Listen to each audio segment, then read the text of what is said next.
ॐ श्री परमात्मने नमः। अथ द्वितीयोऽध्यायः। श्रीमद्भागवत गीता दूसरा अध्याय। संजय ने कहा, हे धृतराष्ट्र, जब श्री कृष्ण व्याकुल चित्त अर्जुन से बोले, हे अर्जुन, अनर्थ के सेवन करने योग्य अपयश कारक मोह इस समय तुम्हारे मन में कहां से आया? तुम कायर मत बनो, यह शोभा नहीं देता। हे अर्जुन, तुम हृदय की दुर्बलता को त्याग कर युद्ध के निमित्त खड़े हो जाओ। अर्जुन ने कहा, हे मधुसूदन, मैं रण में पूज्य श्री भीष्म और द्रोणाचार्य के ऊपर बाण प्रहार कैसे युद्ध करूं? गुरुजनों को मारकर उनके रक्त से सने भोगों को कैसे भोगूंगा? हे अच्युत, हम नहीं जानते कि संग्राम में हम दोनों में से कौन जीतेगा। यदि हम जान भी लें तो भी जिनको मार के हम जीवित रहना नहीं चाहते, वही धृतराष्ट्र के पुत्र हमारे सामने प्रस्तुत हैं। मैं आपसे पूछता हूँ, जिससे निश्चय करके मेरा भला हो वह मुझे समझाकर कहिए, क्योंकि मैं आपका शिष्य हूँ। मुझे शिक्षा दीजिए। अगर मुझे पृथ्वी का निष्कंटक राज्य मिल जाए और देवताओं का भी आधिपत्य मिल जाए तो भी ऐसा कोई उपाय नहीं दिखता कि जो मेरी इंद्रियों के शोक को दूर करे। हे गोविंद, मैं युद्ध नहीं करूंगा। यह कहकर अर्जुन चुप हो गया। संजय बोले, हे राजन, दोनों सेनाओं के मध्य में खिन्न होकर बैठे अर्जुन से श्री कृष्ण ने ये वचन कहे, हे अर्जुन, जिसके लिए शोक नहीं करना चाहिए तो उसके लिए शोक करता है, और पंडितों के से वचन तो कहता है। पंडित लोग ना मरों का शोक करते हैं ना जीवितों का। यह बात असंभव है कि मैं पहले ना था, तुम ना थे, और ये राजा भी ना थे, और इसके बाद नहीं रहेंगे। जैसे देहधारियों की इस देह की लड़कपन, जवानी, बुढ़ापा ये अवस्था होती है, वैसे ही मृत्यु के बाद दूसरी देह की भी होती है। इसीलिए पंडित लोग मोक्ष को प्राप्त नहीं होते हैं। हे नर श्रेष्ठ, सुख दुख को समान मानने वाले जिस वीर पुरुष को ये बाह्य पदार्थ कलेश नहीं देते, वह मोक्ष पाने का अधिकारी है। असत वस्तु का तो अस्तित्व नहीं है और सम का अभाव नहीं है। इस प्रकार इन दोनों को ही तत्वज्ञानी पुरुषों ने देखा है, जिससे सारा संसार व्याप्त है। उसको अविनाशी जानो, क्योंकि इस नाश रहित आत्मा का विनाश करने में कोई समर्थ नहीं है। अतः हे भारत, तुम युद्ध करो।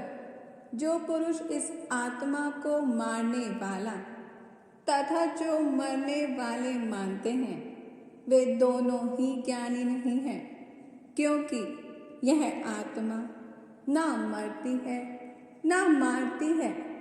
आत्मा ना कभी जन्मती है और ना कभी मृत्यु को प्राप्त होती है। नष्ट होने पर भी वह नाश को प्राप्त नहीं होती। जो पुरुष इस आत्मा को नित्य अविनाशी, निर्विकार और अजन्मा जानता है, वह किसको घात कराएगा और किसको मारेगा। जिस प्रकार मनुष्य पुराने वस्त्र को त्याग कर नए वस्त्र ग्रहण करता है, उसी प्रकार आत्मा पुरानी देह को छोड़कर नई देह धारण करती है। आत्मा को शस्त्र नहीं काट सकते हैं, अग्नि नहीं जला सकती है, जल भिगो नहीं सकता। यह अविनाशी, सर्वव्यापी, स्थिर, अचल और सनातन है। हे अर्जुन, यह इंद्रियों से नहीं जानी जा सकती, यह कल्पना से भी परे है। इसलिए ऐसा जानते हुए तुम्हें शोक करना उचित नहीं। हे महाबाहो, यदि तुम इस आत्मा को नित्य जन्म लेने और नित्य मरने वाली मानते हो, तो भी तुमको शोक नहीं करना चाहिए, क्योंकि जो जन्मा है उसकी मृत्यु और जिसकी मृत्यु हुई है उसका जन्म निश्चय है। अतः जो बात अनिवार्य है उसके लिए सोच करना व्यर्थ है। जन्म लेने से पहले क्या था किसी को मालूम नहीं, फिर मरने के पीछे क्या होगा कोई नहीं जानता। ऐसी दशा में किस बात का सोच करना तुमको उचित है। इस कारण सब प्राणियों के विषय में तुमको सोच करना उचित नहीं है, और अपने धर्म को भी सोचकर तुमको घबराना उचित नहीं है, क्योंकि क्षत्रिय को धर्म पूर्वक युद्ध से और कुछ भला करने वाला नहीं है। हे पार्थ, बिना इच्छा किए स्वर्ग का द्वार रूप यह युद्ध तुमको स्वतः प्राप्त हुआ है। यदि तुम अपने धर्म के अनुसार इस संग्राम को ना करोगे तो अपना धर्म और बड़ाई खो बैठोगे। सभी लोग सदा तुम्हारी अपकीर्ति करेंगे और प्रतिष्ठा वाले पुरुषों के लिए अपयश का होना मृत्यु से भी बढ़कर है। ये महारथी समझेंगे कि अर्जुन डरकर संग्राम से हट गया, और अब तक जो लोग तुम्हारा मान करते थे वे अपयश करने लगेंगे। शत्रु लोग तुम्हारे पराक्रम की निंदा करते हुए अनेक प्रकार के दुर्वचन कहेंगे। इससे बढ़कर दुख तुमको और क्या होगा। यदि तुम युद्ध में नष्ट हो गए तो स्वर्ग का सुख भोगोगे और जीतने पर पृथ्वी तल पर राज्य करोगे। इसीलिए हे पार्थ, युद्ध के निमित्त दृढ़ प्रतिज्ञ होकर खड़े हो जाओ। सुख दुख, लाभ हानि, जय पराजय, इनको समान समझकर लड़ने के लिए तैयार हो।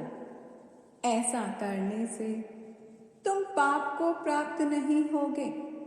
हे पार्थ, यह ज्ञानोपदेश ज्ञान योग के विषय में तुमसे कहा गया।